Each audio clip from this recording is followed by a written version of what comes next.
Okay. For meetings, events, and other announcements, the annual town meeting is Saturday, May 4th at 9 a.m. at the Middle School High School auditorium. The annual town election is Saturday, May 18th, 7 a.m. to 5 p.m. at the DC Passios building.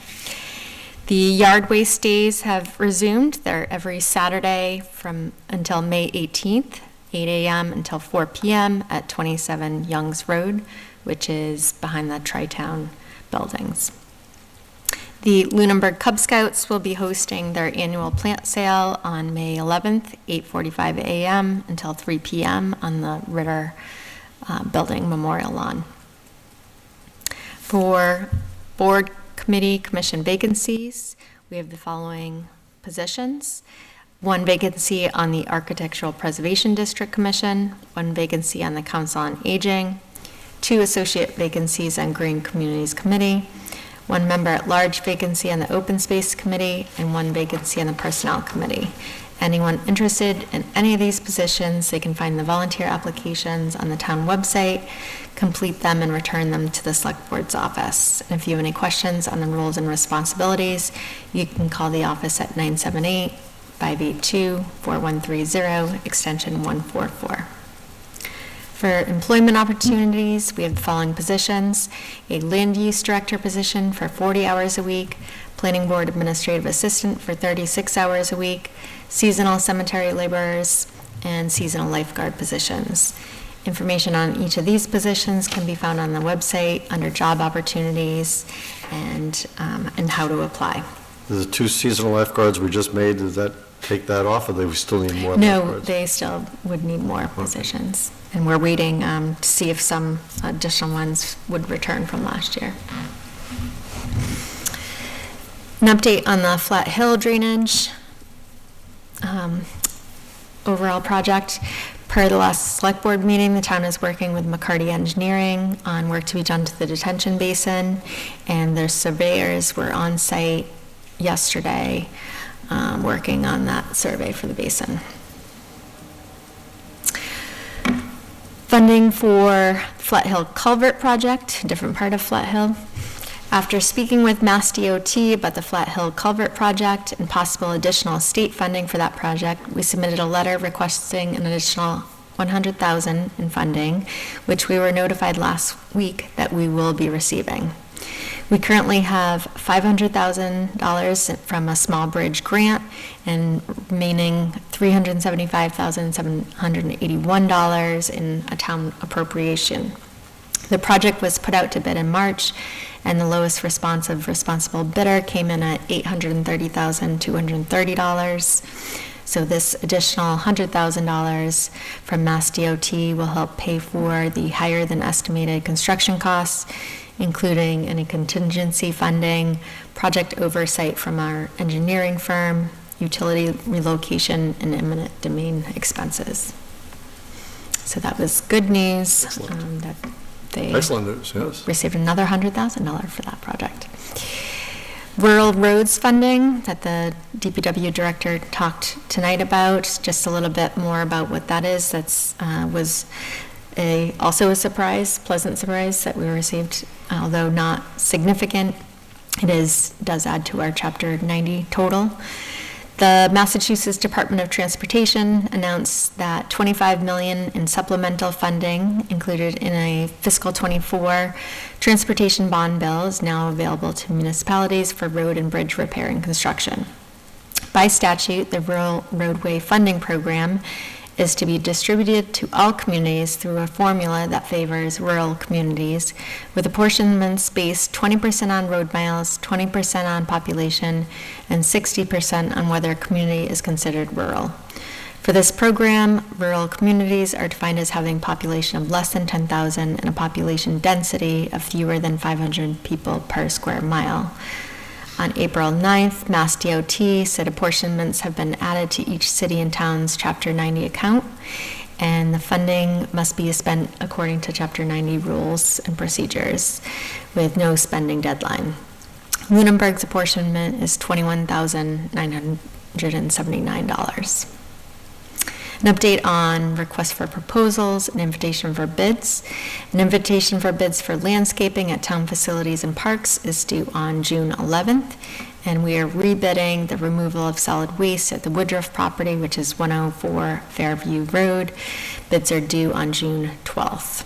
We received no bids the last time we put that out to bid. Sorry, this one is out for so long, 4 weeks. Yes, to give enough notice.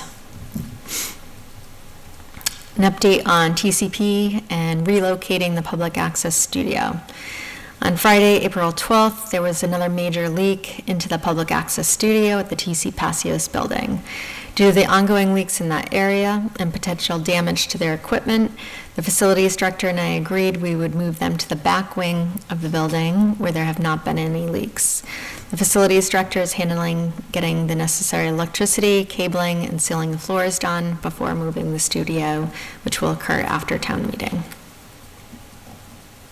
And just a further note on that building, speaking weekly with the facilities director about that building and the consistent and more frequent issues that are occurring at that building.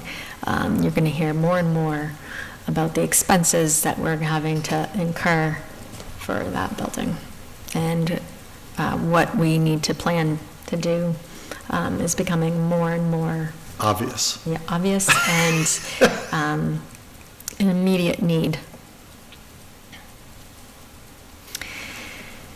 The senior means tested property tax exemption. Good news. Representative Scarsdale notified us at the end of last week that the Senate engrossed House Bill 3911, and which is the home rule petition for the means tested senior citizen property tax exemption, and it made it to the governor's desk yesterday. So we're just waiting for final sign off by the governor. Employee highlights. I wanted to give a shout out to our IT network administrator, Dan Nadareski, for always being so responsive to all of our employees' IT troubleshooting needs. And Dan has also been spearheading all the efforts with getting ready for town meeting and working with the what we need for IT, working with public access, working with the town clerk and the vendor that we use for the voting equipment for that, and with myself, and making sure that we're going to be well prepared for town meeting. To give a little bit of an update on that, we've started communicating a group of us that are involved, meaning the town moderator and the public access manager and IT staff, the school, everyone who wouldn't have immediate knowledge of what's needed to get prepared for overflow rooms. So we are prepping to have the gym and the cafeteria both equipped for overflow. So the capacity in the auditorium is about 600 people. We'll fill that to capacity first before doing overflow in the other two rooms. We have 600 remote clickers that are town-owned. Those will be distributed first for the auditorium, and then 200 we're borrowing from the water district. There's the same equipment as us. Our vendor was out today testing out all the clickers and making sure everything works properly, because we're going to need also receptacles to make sure that the clickers work remotely from different locations. I also wanted to thank everyone who participated in the Earth Day events that was put on by the Park Commission and Conservation Commission, which included our police chief and staff from his department, including Sergeant Zarate, Officer Monroe, Officer Ortega, Kennedy Jackson, and Amanda Moore. And Officer LaChance also provided traffic assistance for all of those events as well. So thank you to all. All right, thank you for the town manager's report. You're welcome. Thank you for pulling it together after coming off of vacation so quickly. Any questions to the town manager?